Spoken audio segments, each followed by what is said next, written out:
la voix de l'attaque internationale, la voix de la vérité et de la vie.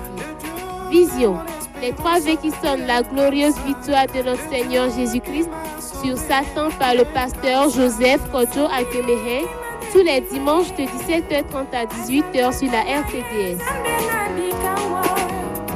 Père Saint, Père juste, Père d'amour, notre Dieu, par Jésus-Christ notre Seigneur, nous voulons te bénir, nous voulons te remercier, te rendre grâce pour les merveilles que tu as accomplies pour nous, pour toute l'humanité, à travers notre Seigneur Jésus-Christ, parce que le salut est accessible à tous aujourd'hui dans le monde entier, sur tous les continents, dans tous les royaumes, dans toutes les nations, dans tous les pays du monde, accessible même dans les villages, les campagnes, partout, dans le monde entier. Nous voulons te dire merci de ce que tu as fait écrouler les murailles de séparation qu'il y avait avant entre le peuple qu'on appelait le peuple de Dieu, Israël, et les autres nations. Et tu donnes librement accès à ton trône de grâce à tous ceux qui viennent à toi humblement par la foi en Jésus-Christ.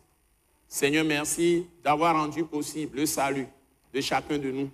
Et nous venons te bénir et te confier ce message précieux que tu nous as confié, de donner encore aujourd'hui à toutes les personnes que tu veux sauver, affermies dans la foi, équipées et bénies. Reçois toute la gloire. Merci Seigneur de nous donner tout ton soutien par la puissance du Saint-Esprit, par la puissance du sang de Jésus-Christ et par la puissance de la parole elle-même. Reçois toute la gloire. Nous t'avons prié, reçu au nom puissant de Jésus-Christ de Nazareth. Amen. Amen. Nous vous bénissons dans le Seigneur Jésus-Christ. Et nous sommes vraiment dans une grande joie de partager avec vous des choses les plus précieuses encore aujourd'hui à travers la parole de Christ, qui est la parole de Dieu, qui est la vérité. Et la parole de Christ, c'est le rapport sur l'œuvre finie de rédemption de Jésus-Christ. Et sa résurrection d'entre les morts. Et nous sommes heureux que nous sommes dans des moments vraiment très importants. Et il y a des précisions que nous apportons. Des précisions. Des clarifications, des lumières que nous apportons au niveau de l'attaque internationale à tout le corps de Christ et aussi à toutes les personnes qui sont à la recherche de Dieu pour qu'ils découvrent la vérité. Et comme notre Seigneur Jésus-Christ l'a dit, il dit que sa parole ou la parole de Dieu est la vérité. Et que si quelqu'un l'écoute, il connaîtra la vérité. Si quelqu'un l'écoute, il connaîtra la vérité. Et la vérité le rendra libre. Ou bien la franchira. Ou délivrera la personne. Libérera la personne. Et va enlever les ténèbres de la personne. Et cette parole est Dieu. Et cette parole est esprit. Cette parole est lumière. Qui chasse les ténèbres de l'ignorance. Qui chasse les ténèbres de confusion. Et qui amène véritablement la certitude, l'assurance dans le cœur des gens. Parce que c'est en écoutant la parole de Christ que Dieu même met la foi, l'assurance de Dieu pour croire en lui dans les cœurs. Et aujourd'hui, nous voulons aborder un sujet très important pour tout le monde. Comment fonctionne la bénédiction de Dieu aujourd'hui? Ça y est, quand on parle de bénédiction de Dieu, comment on peut avoir cette bénédiction? Comment on peut garder cette bénédiction toute sa vie? Comment cette bénédiction fonctionne? Et quel est le nœud ou bien le canal, le cœur de cette bénédiction? Ce qu'il faut toucher dans cette bénédiction qui te permet d'avoir la bénédiction avec assurance. Ou même, je peux simplifier la chose en disant quelle est la condition dans laquelle tu dois être aujourd'hui pour que la bénédiction de Dieu continue à couler et ne cesse jamais sur ta vie. Alors maté gble kpere le kebe non mais ke modula no egbe le wa gbe me mo pe ya ra te no wa gbe me e ba no sra kaka so yi e ma cho gbere le wa gbe mo. Il se trouve que le principe est le même depuis que Dieu a créé le monde. E nya be dodo a de ka ko be ni so ka ke ma wo okiki akea. Et je suis heureux que ce soit comme ça. E ya ra di job ni na be ne be le wan. Donc le principe n'a pas changé. Dodo am tro. Nous appelons cela le principe divin. Ou un fondement. C'est-à-dire ce que Dieu a posé comme fondement ou comme principe divin qui vient de Dieu lui-même, du ciel. Et que quand tu es dans cette condition et quand tu gardes ce principe, les principes de Dieu fonctionnent comme des machines. Mécaniquement. Donc sans acception de personne. Sans voir la couleur de la personne, la race de la personne, sans voir la langue de la personne. Donc sans voir les œuvres même de la personne. Donc ce n'est pas lié à des œuvres de la loi. C'est-à-dire que ce n'est pas quelque chose que tu fais un certain nombre de choses physiquement, pas des efforts physiques. Et que quand tu l'auras accompli, tu vas avoir la bénédiction. C'est une décision souveraine, un décret céleste qui vient de Dieu lui-même. Et quand tu tombes dans cette condition, et si tu demeures dans cette condition, la bénédiction te suit automatiquement. Et Dieu se met dans ta barque, la barque de ta vie, pour toute ta vie. Si ta barque va être sur des mers en furie, avec des flots en furie, la barque là ne sombrera jamais. La barque peut prendre par moment de l'eau, mais la barque sera toujours libérée de l'eau. Dieu, par sa grâce, va faire dessécher les eaux dans la barque. Vous voyez bien ça en esprit. Si votre barque, vous êtes sous la bénédiction de Dieu, et votre barque prend de l'eau, ou des flots se sont jetés sur votre barque. C'est ce qu'on appelle des persécutions, par exemple, des méchancetés des gens qui se mettent au travers de votre route. C'est comme des serpents qui coupent votre route. Et on appelle certaines personnes d'assommons. Le serpent a coupé la route. Ça peut arriver, mais Dieu va détruire tous ces serpents de votre barque. Dieu va détruire. Donc Dieu va détruire tous ces serpents, ces scorpions. Il va les mettre sous tes pieds, tu vas les écraser. Parce que tu as la bénédiction de Dieu sur ta vie. Donc c'est de ça que je vais vous parler. Donc, toute la Bible est résumé en 2 versets. En parlant de la bénédiction et comment ça fonctionne aujourd'hui. Parce que la révélation est complète. Donc, ce que je dis, je peux commencer par Genèse chapitre 1. Jusqu'à arriver Genèse chapitre 12. Et continuer maintenant jusqu'à la fin du livre de Genèse. Et démontrer cette vérité, ce principe divin de la bénédiction de Dieu, comment ça vient, comment ça fonctionne. Je peux démontrer ça avec le livre d'Exode, avec Israël en Égypte, en esclavage, et comment cette bénédiction a joué pour eux, compte tenu de ce que Dieu a dit à leurs ancêtres. Alléluia. Amen. Et puis je peux le démontrer encore avec le livre des Nombres. Et arriver à vous le montrer encore plus grandement avec le livre de Josué.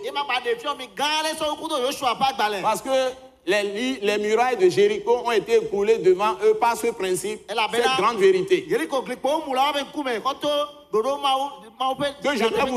je vais vous révéler, Donc, si je monte, je viens dans les prophètes enem trova nyagbodi omea. Donc, je vais vous donner trop d'exemples Mana mi kore pour vous nsubaka. montrer ce principe de la bénédiction. Ema so ya rape dodo ya so tiomi. Pour vous montrer ce principe de fonctionnement de la bénédiction. Ema so ya rape do ope dodo ya so tiomi. Mais je n'aurai pas le temps de faire tout ça. Banya mate do gabe Et ma quand je viens maintenant dans les évangiles, Ebi ambanya nyomea, ne mbanya nyomea. pour vous montrer Jésus en action, Ema aso Yesu le ke Yesu le do. je peux vous donner beaucoup d'exemples. Matena mi kore nsugba. Et maintenant, si je viens dans les actes, Ebi anem ba do ba gbale omea. alors là, n'en parlons pas. Funa mi ma gate ponu chao. Alléluia. Amen.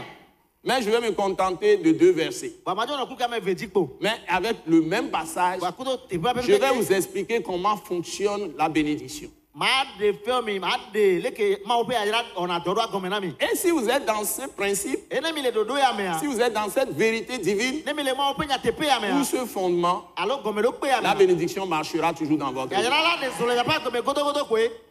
Donc, le premier texte que je prends, Ngolo ba to kem soa. et c'est Galates chapitre 3, Eni ga to ba gba taton. versets 13 et 14. Suku ya me we ton kwa me we ne. La Bible dit, Bible la globe. Christ nous a rachetés de la malédiction de la loi. Kristo komi plele e si ape fibo desime.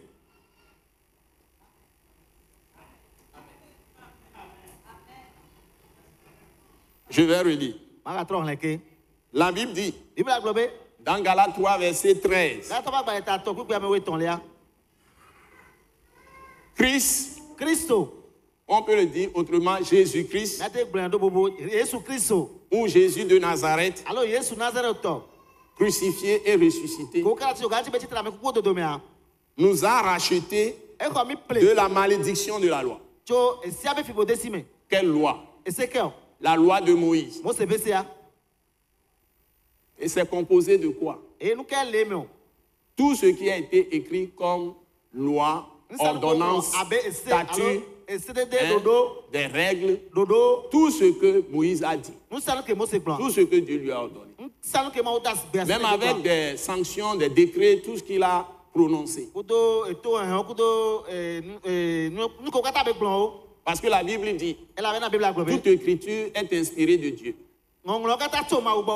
pour enseigner, pour instruire, pour convaincre et pour corriger, afin que tout homme de Dieu, toute femme de Dieu soit accompli et être prompt à toute bonne œuvre. Donc, tout ce que Moïse a dit, c'est la loi de Moïse. Et cette loi est le fondement de toutes les lois, de toutes les constitutions qui existent dans le monde entier, dans tous les pays au monde. Il n'y a aucun décret présidentiel dans ce monde, aucun règlement d'un gouvernement ou aucune loi constitutionnelle, etc., qui soit aussi parfaite que la loi de Moïse. Que Dieu vous bénisse. Mais la Bible nous dit, Christ nous a, ou Jésus-Christ nous a rachetés de la malédiction de la loi. Donc si vous voulez aller voir là où on a cité beaucoup plus les malédictions de la loi, dans le même texte, dans le même chapitre, on a parlé aussi de bénédiction. C'est Deutéronome chapitre 28. Tout ce qu'il y a dans ce texte de Deutéronome et dans tous les autres textes de la loi de Moïse,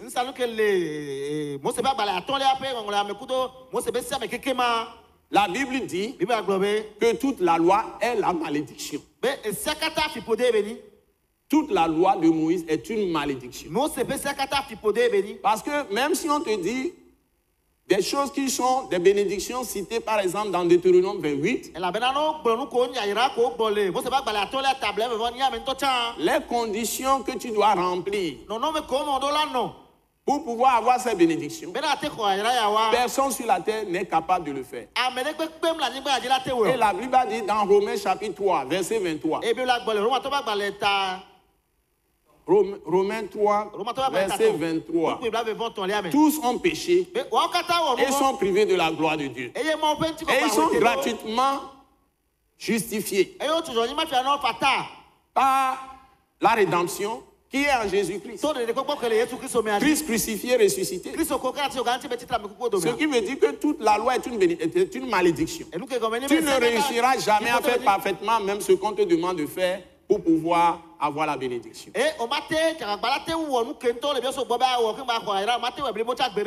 Donc, voilà. La clé est la suivante. C'est dans Galates toujours.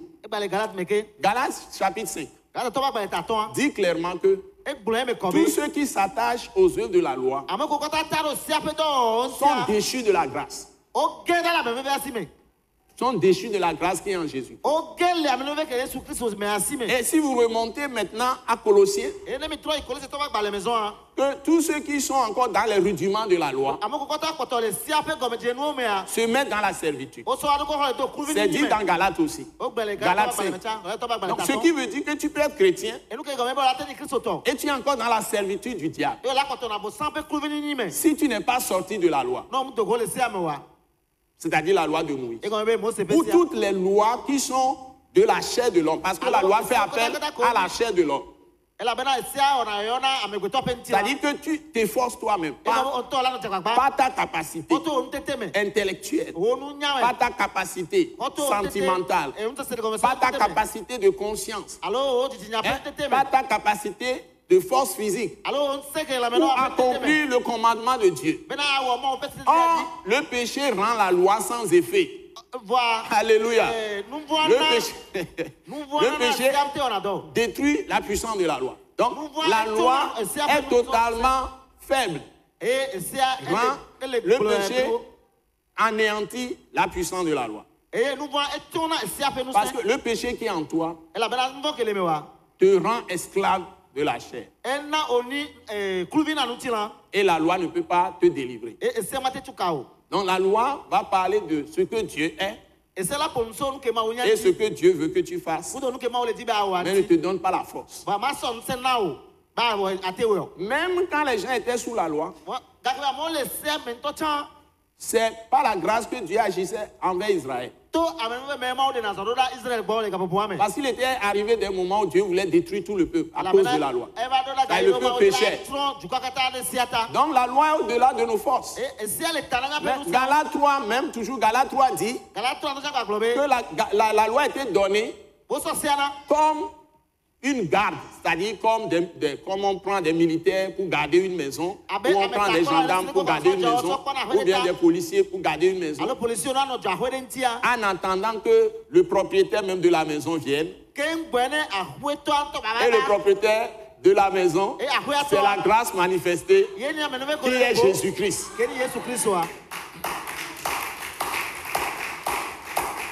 Donc, si vous voulez comprendre le premier fondement de la bénédiction,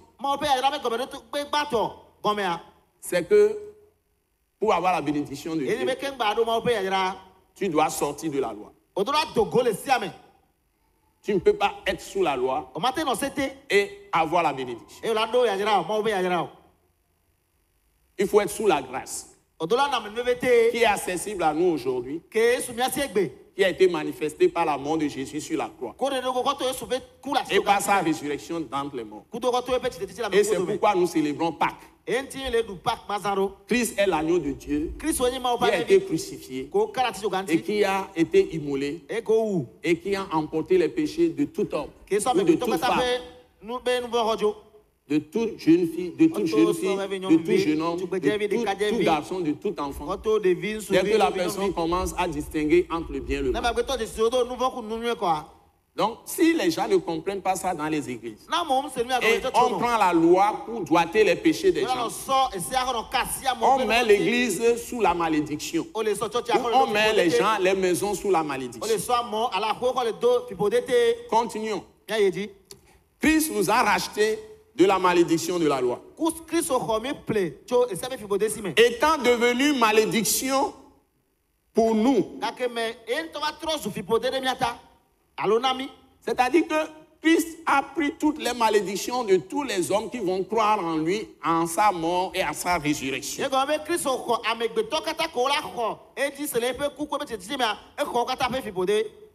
Car il est écrit, maudit est quiconque est pendu au bois. C'est-à-dire crucifié. Donc, Christ s'est substitué à tous les hommes pour devenir toute leur malédiction, malédiction familiale, malédiction de péché, malédiction de maladie, malédiction de pauvreté, malédiction de manque de paix, malédiction de dispute ou de litige, de conflit avec les gens, hein? Malédiction de refus de pardonner, et tout ce qui existe.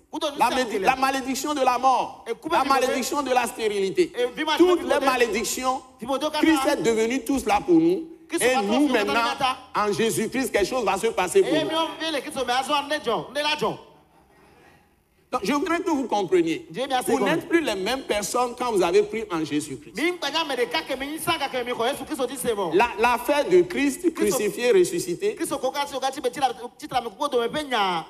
ce n'est pas une affaire de religion. Ce n'est pas une affaire de tradition. Quand tu es né dans une famille, on t'amène dans une église, tu vas dans une église et c'est ça qui fera de toi disciple de Jésus ou bien un homme de Dieu, une femme de Dieu. Et tu vas dire, je suis catholique, je suis protestant, je suis charismatique, je suis pentecôtiste, je suis ICC, je suis Attaque internationale, je suis MESA, je suis Fleuve de vie, je suis Assemblée de Dieu, je suis ceci, tout ça. Ça ne sert à rien du tout. C'est zéro, c'est zéro, c'est zéro.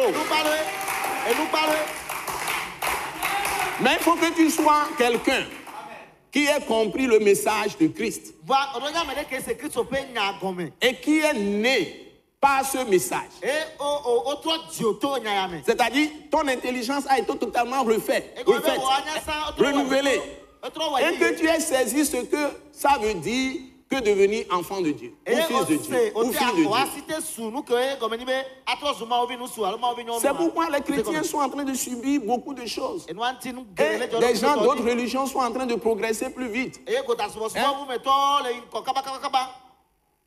Et les chrétiens deviennent des employés, des gens qui sont maltraités, qui sont... Ça y est.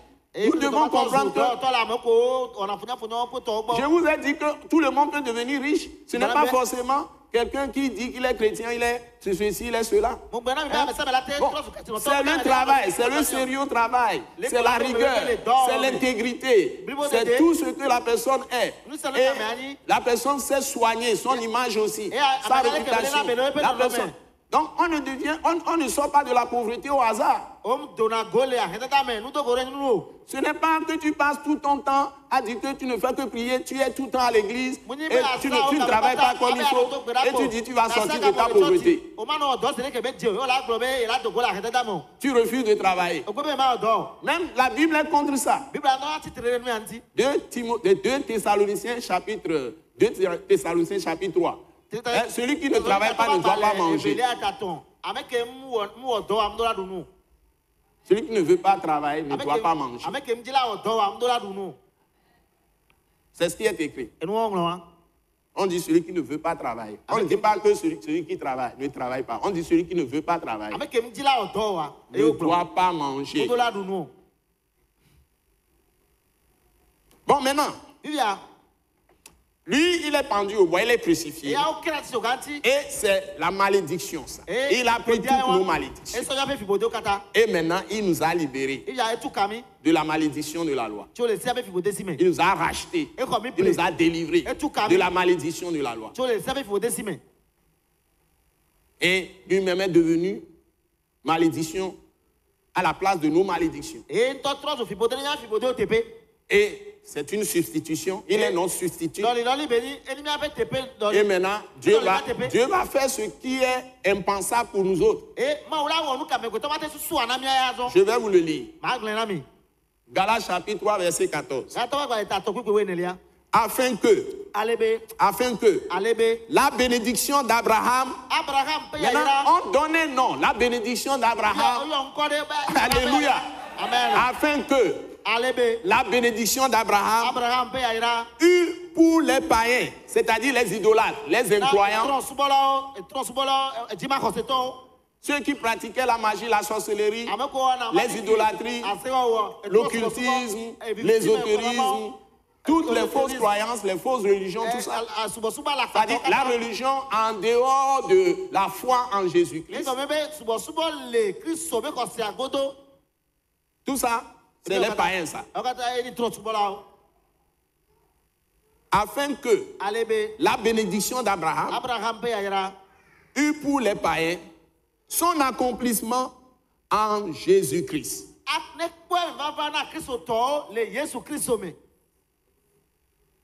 Et que nous ressuscitions par la foi l'Esprit qui avait été promis. C'est-à-dire que l'Esprit maintenant ne sera plus hors de l'homme.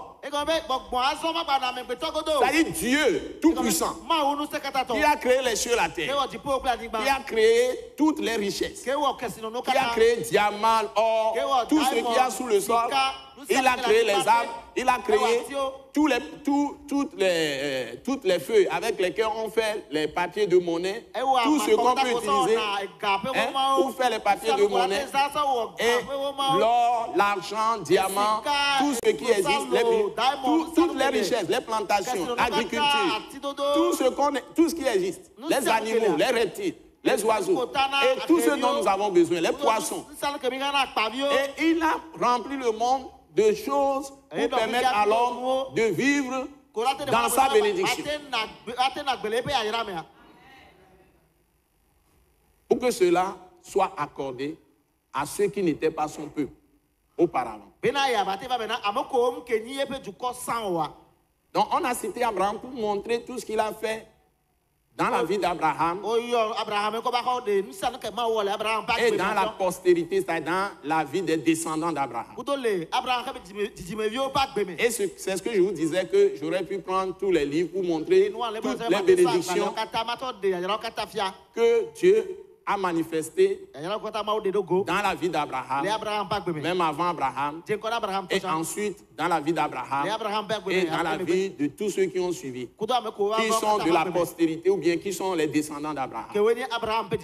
Avant d'arriver à la postérité qui est l'unique postérité à travers laquelle Dieu allait racheter le monde entier, qui est Jésus-Christ.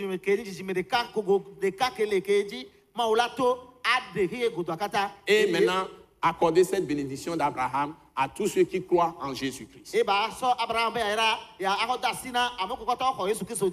se réalise comment? Allons au début du chapitre 2. Chapitre 3, pardon. Galates chapitre 3. Au début. Certains n'ont pas connu ou bien n'ont pas compris comment on arrive à cette bénédiction. Et comment fonctionne cette bénédiction. Ils avaient bien commencé. Et après, les choses ont été gâtées dans leur vie. Il y a des gens qui ont bien commencé. Et puis après, ils ont connu totale ruine. Et aujourd'hui, ils sont dans une situation plus difficile encore. Pourtant, ce sont des chrétiens. Donc, ils sont l'image de ceux dont je vais vous parler ici.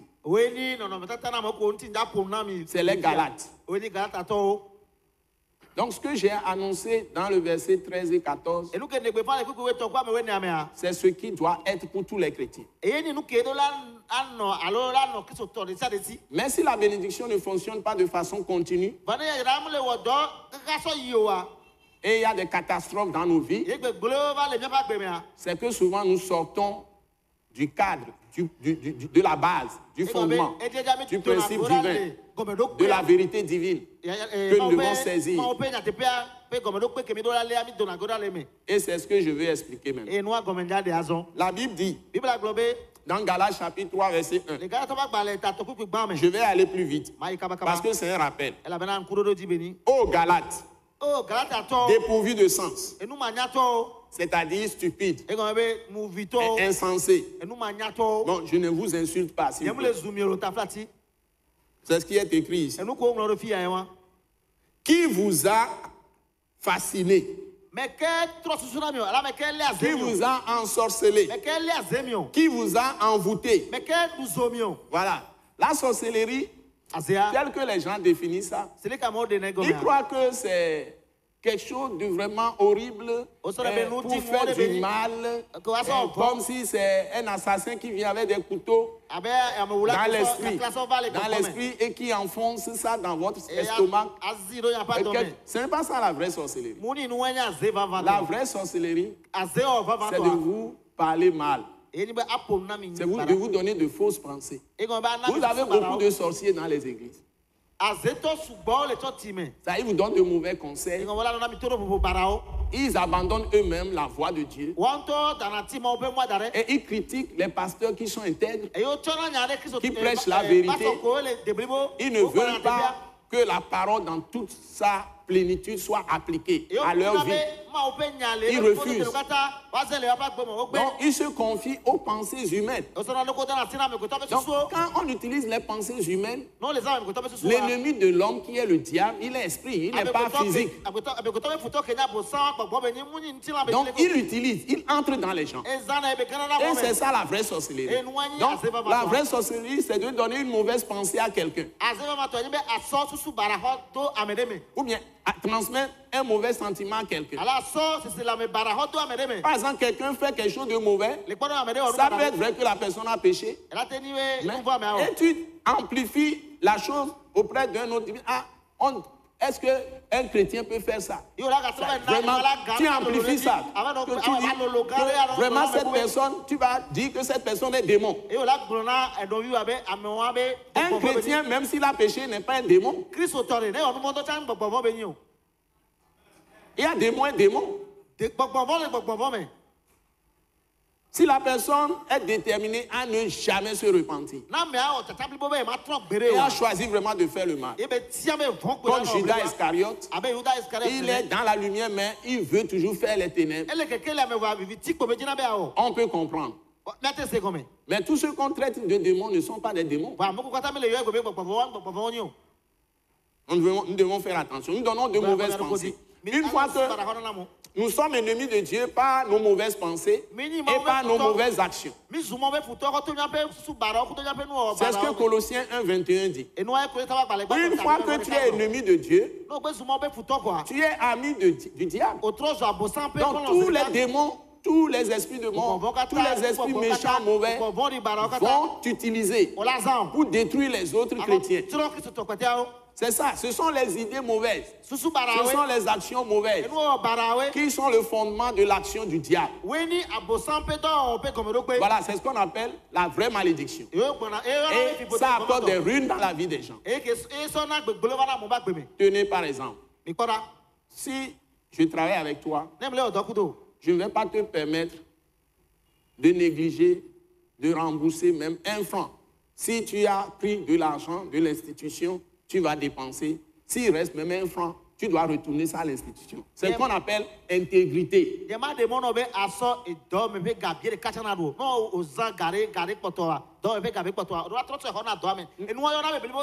Nous regardons il ouvert plus loin va garder Chania, il gagne flanc de canton, on l'a trop son flanc de Cavana, et à job que moulé au dollar, d'opéa, la sonner. Si même on a oublié l'argent quelque part, tu trouves ça, tu ne prends pas ça. Les chrétiens ont du mal à pratiquer l'intégrité. Et toute la bénédiction de Dieu fonctionne sur l'intégrité.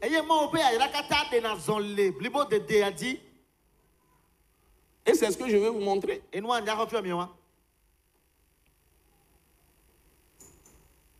la Bible dit, donc on vous a envoûté, etc. Vous, aux yeux de qui Jésus-Christ a été peint comme crucifié. Quel est l'intérêt de la crucifixion de Jésus? Pourquoi il est mort pour nos péchés? Il est mort pour nos péchés, pour emporter les péchés.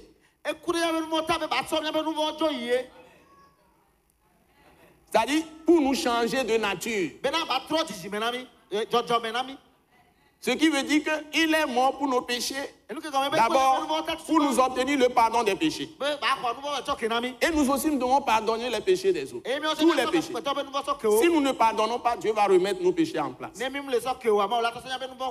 je vous l'ai déjà dit dans mon précédent message. Mais l'autre côté, c'est que ce n'est pas seulement le pardon, mais il y a aussi ce qu'on appelle maintenant, Jésus nous a lavés par son sang. De tous les péchés, de toutes les offenses, de toutes les iniquités, de toutes les fautes, de toutes les erreurs. Et nous a délivrés totalement aussi de tous les châtiments. Ce n'est pas fini. Il a purifié par son sang notre conscience, ça est notre esprit où Dieu demeure, par son Saint-Esprit. Il a purifié nos âmes. Et l'âme comprend 5 choses. C'est-à-dire qu'il a purifié d'abord notre intelligence, notre esprit d'intelligence.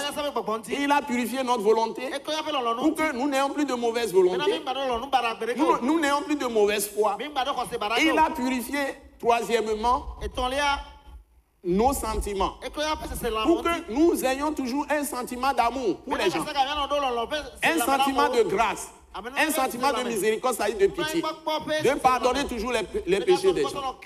Donc, nos sentiments doivent être des sentiments de miséricorde, de compassion, des sentiments d'amour, des sentiments de patience, de persévérance, dans la foi.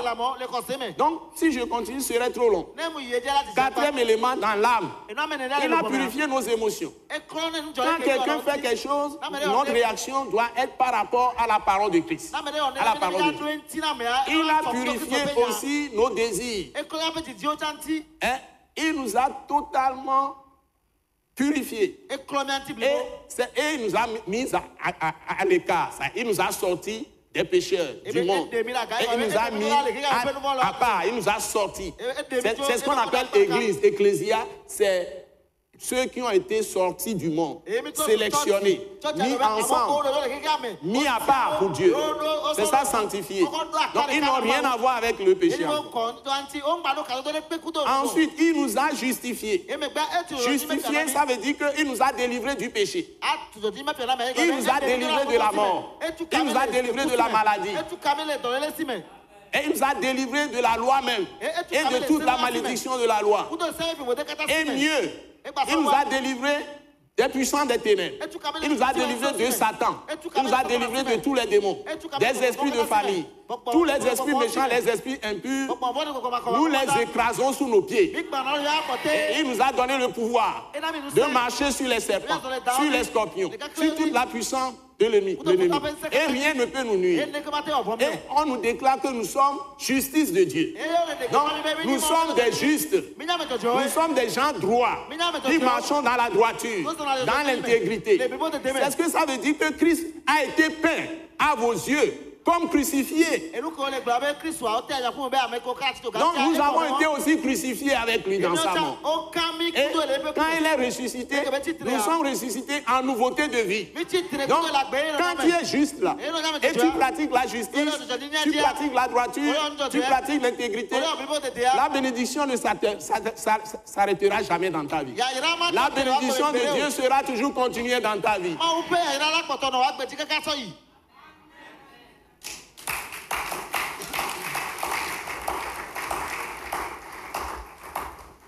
On ne doit jamais entendre qu'un chrétien a détourné un franc, un chrétien a négligé ceci, un chrétien a fait ceci.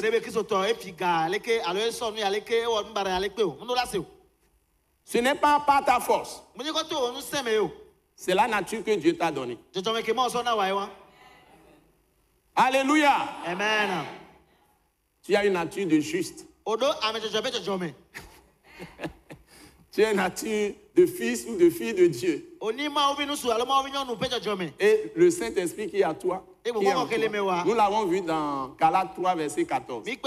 Afin que nous ressuscitions par la foi. To ko se me. Vous voyez, la foi en Jésus-Christ. Ko se le Yesu Kristo. Et nous avons reçu la justice de la foi. Donc, l'esprit qui avait été promis. Et Dieu même accomplit les choses en toi. L'esprit est la puissance de Dieu qui anéantit le péché en toi en utilisant le sang de Jésus.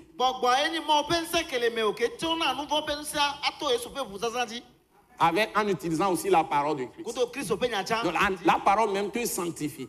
Le Saint-Esprit te sanctifie. Et aussi, le sang de Jésus te sanctifie. Donc, il y a trois choses, trois puissances. Puissance du sang de Jésus. Puissance du sang de Jésus. Puissance du sang de la parole, du sang de Jésus. Puissance du Saint-Esprit. Et puissance de la parole. Anéantir la puissance du péché en toi. Donc, un vrai chrétien ne peut pas marcher dans le péché. Parce que le péché attriste le Saint-Esprit. Qui met en marche la bénédiction de Dieu tous les jours dans ta vie. C'est le Saint-Esprit qui le fait. Et la clé maintenant de cette bénédiction, c'est que tu as la capacité d'entendre la voix de Dieu.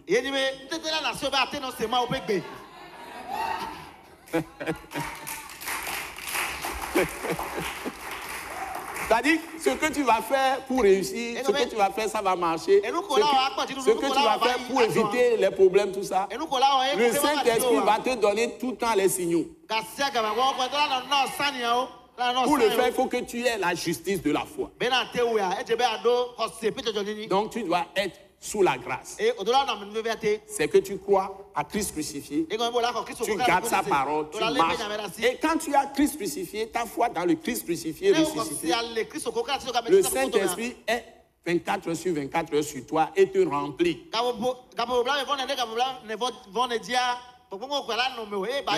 Et tu dois aimer marcher dans la lumière. Tu dois aimer marcher dans la lumière. Voilà. Amen. Si nous marchons dans la lumière, nous sommes mutuellement en communion les uns avec les autres. Et le sang de Jésus nous purifie de tout péché. 1 Jean chapitre 2 verset 7. Non, 1 Jean chapitre 1 verset 7. Verset 7. C'est très important. Il suffit que tu aies un cœur qui a vraiment l'amour pour la lumière. Et tu ne trompes pas les gens. La vérité, la droiture, l'intégrité. Tu marches. C'est ça marcher dans la lumière. C'est marcher dans la justice. C'est marcher dans la justice. Un exemple. Abraham. Dieu lui a dit de lui sacrifier son fils. Le fils unique qu'il lui a promis. Qui est Isaac. Il avait déjà renvoyé Agar et Ismaël. Et Dieu lui a demandé de lui sacrifier le fils unique. Il a mis les fagots. Donc Dieu a dit qu'il fasse le sacrifice holocauste. Il va brûler l'enfant. Il va tuer, égorger l'enfant, brûler l'enfant. Sur un autel. Il a mis le fagot, le bois, sur la tête de l'enfant. Il avait l'allumette. Ils sont partis, il a pris l'enfant même et il l'a amené sur une montagne. Il a dressé l'enfant, il a attaché tout ça. Il a pris le couteau pour égorger l'enfant. Et c'est alors que l'ange de l'Éternel l'appela. Abraham. Il lui dit de ne pas tuer l'enfant. Et de regarder dans le buisson à côté. Et il a vu un bélier. Et il a sacrifié le bélier à la place de l'enfant. Et Dieu a dit, hey, tu m'as écouté, même tu as obéi, jusqu'à accepter de sacrifier ton fils unique pour moi. Parce que Dieu testait Abraham et il va faire descendre de sa descendance un fils qui est Jésus de Nazareth, son fils unique, qui va mourir pour les péchés du monde. Postérité, qui va mourir pour l'humanité du monde. Qui est Jésus de Nazareth. Et Jésus est descendance de Isaac, pas Ismaël. Et c'est lui le sauveur du monde. Ça se trouve dans Genèse chapitre 22. Et allez, moi, ça va bato table. Donc, et Dieu a encore prononcé la bénédiction pour Abraham là-bas. Et moi, Abraham, Il a été justifié dans le chapitre 15, Genèse 15.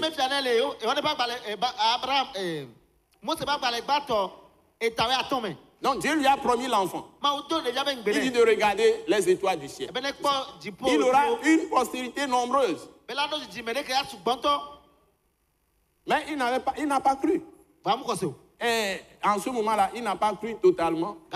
Et sa femme aussi, Sarai. Et ils ont fait leur histoire d'Ismaël. Ils ont pris Agar pour faire l'enfant. Mais là-bas, qu'est-ce qui s'est passé? Il était au début de sa foi. Il a commis une erreur, bien sûr. Il a commis une erreur en prenant Agar pour faire un enfant. Sur le conseil de sa femme Sarai. Mais avant que ça ne se produise dans Genèse 16, quand Dieu lui parla en même temps, il a cru simplement. Et Dieu a dit, il lui impute ça à justice. Bon, on peut croire après, douter encore. Vous me suivez? Mais ce qui est bon chez Dieu, c'est que la foi même c'est un don. Donc Abraham sera encore visité par Dieu dans le chapitre 17. Et Dieu lui a encore répété la même promesse. Mais comme il s'appelait Abraham, Dieu lui a changé le nom pour que sa foi soit renforcée. Père des nations. C'est ça, Abraham. Père des nations. C'est père de beaucoup de nations. Père de beaucoup de nations. Voilà. Il a dit père des nations. Ça, il sera le père de plusieurs nations. Et c'est ça qui a renforcé la foi d'Abraham. Et dès que la foi d'Abraham a été renforcée, dans Genèse chapitre 18, Dieu l'a visité en personne. Et il a répété encore la promesse. Dans Genèse 18. Et vous verrez l'accomplissement de la promesse dans Genèse chapitre 21. Isaac est né. Maintenant, il doit marcher désormais dans la justice. Donc Dieu lui a fait l'enseignement maintenant dans Genèse 22. C'est-à-dire qu'il doit continuer à marcher dans l'intégrité. Pour que les bénédictions que Dieu lui a promises soient maintenant répétées dans la vie d'Isaac. Ensuite, dans la vie de l'enfant, du fils d'Isaac qui est Jacob. Vous remarquerez que quand Ésaü n'a pas compris la vision de son père Isaac, Ésaü.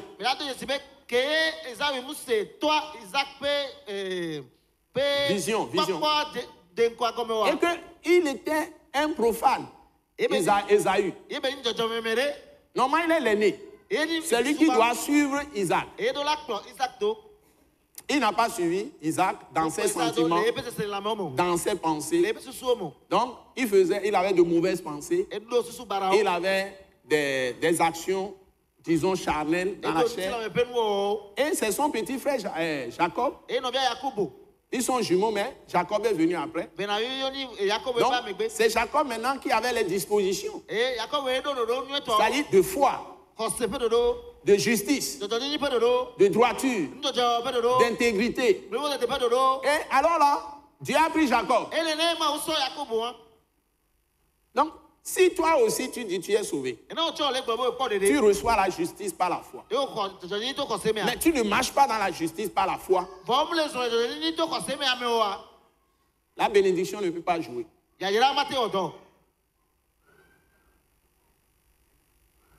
Donc, comment ça fonctionne? Premièrement, Dieu appelle Abraham. Je te bénirai, je ferai de toi grande nation. Et ton nom sera grand, etc. Je te multiplierai. Tu auras beaucoup d'enfants. Genèse 12. Et ça a commencé déjà Genèse 13. Les bénédictions.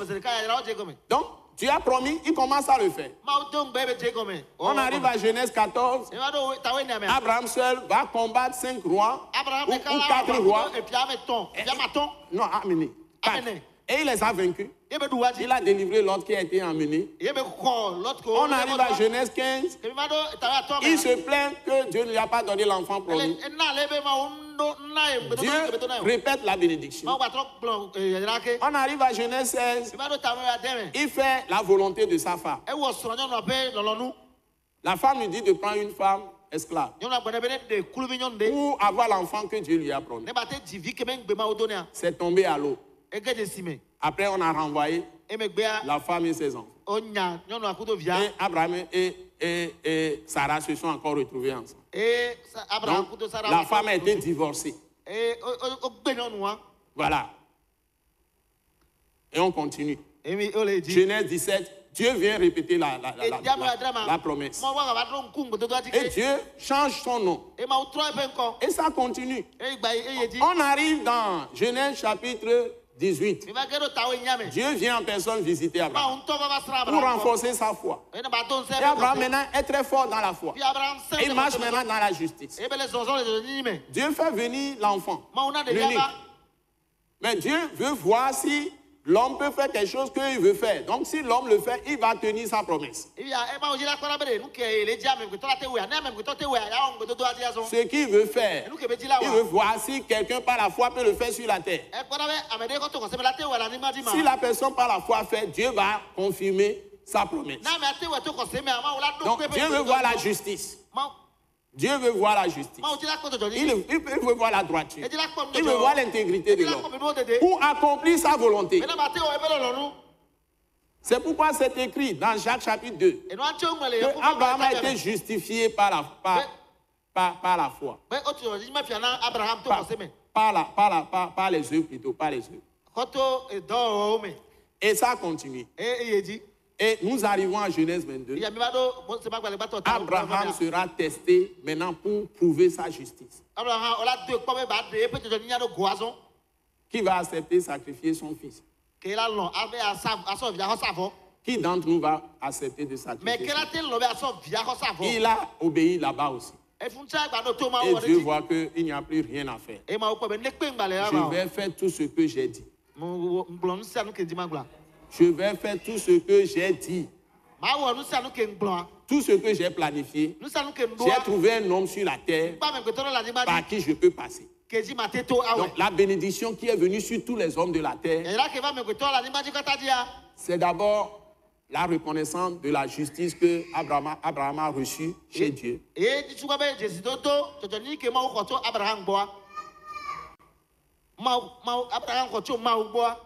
Donc, Abraham l'a reconnu.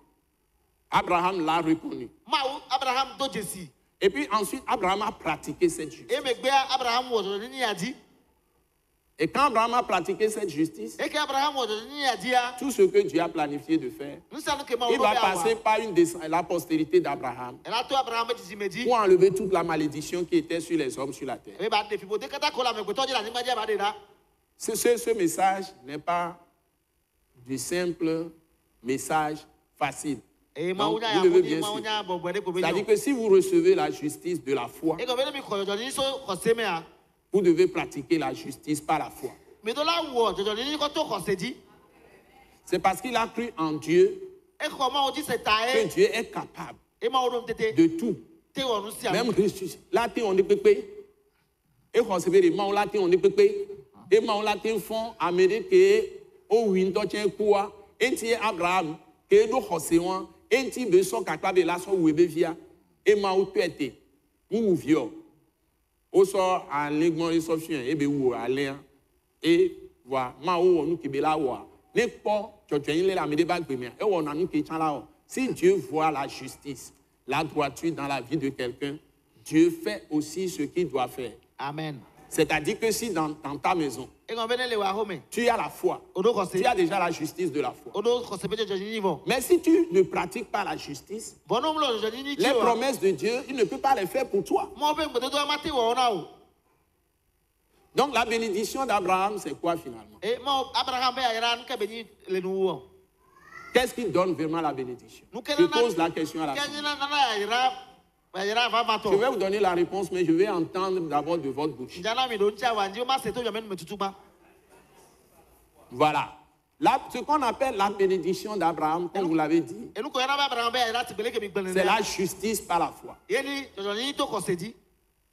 La justice par la foi. Et pratiquer la justice par la foi. D'abord, tu as la justice parce que tu as la foi en Jésus-Christ. Et ensuite, parce que tu as la foi, tu pratiques la justice. Et tu obéis à Dieu sans avoir encore vu les choses. Et Dieu te justifie. Et il va agir favorablement pour toi. Donc si tu reçois la justice par la foi et tu ne pratiques pas la justice selon la foi, la bénédiction peut s'arrêter. Et chaque fois que tu ne pratiques pas la justice de la foi, l'ennemi trouve un trou sur ta vie. Et ne pas pratiquer la justice de la foi, c'est négliger la parole de Christ. C'est de ne pas pratiquer la parole de Christ. Tu ne demeures pas en Christ et tu ne pratiques pas la parole de Christ. C'est que à un moment donné, si tu laisses ça de côté, ta bénédiction peut s'arrêter. Mais ton salut est toujours là. Tu ne perds pas ton salut. Tu n'iras pas en enfer si tu meurs. Ou si Jésus revient. Mais si tu ne continues pas à être en Christ et à garder ses paroles, la bénédiction peut s'arrêter.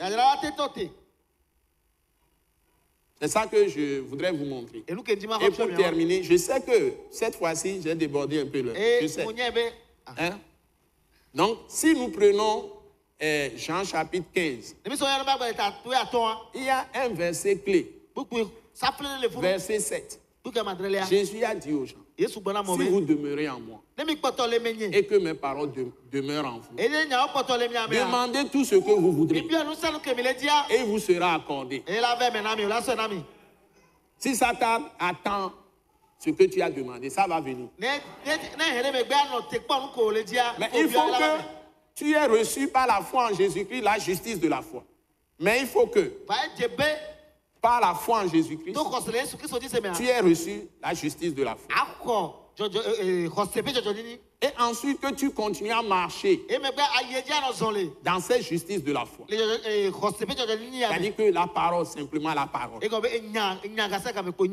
Tu obéis à la parole de Christ. Tu gardes les paroles. Et quand tu écoutes les paroles, tu les lis, tu les médites, la parole te forme. La parole te taille, la parole te forge. Et tu es vraiment fils de Dieu ou fille de Dieu. Et si la parole renouvelle ton intelligence, la bénédiction doit continuer. Au nom de Jésus. Soyez bénis. Soyez vraiment bénis. Soyez vraiment bénis. Et n'oubliez pas l'école Wise Leadership. Et nous avons un grand séminaire retraite même. Pour le samedi 26 mars 2016. Et nous verrons de plus grandes choses. Avec le thème Jésus est la lumière du monde. Et nous aurons beaucoup de mystères à vous révéler. Sur notre centre international de réveil de restauration. Et nous serons heureux de vous avoir. Nous allons revenir là-dessus très prochainement. Vous êtes tous bénis. Au nom de Jésus. Amen. Amen.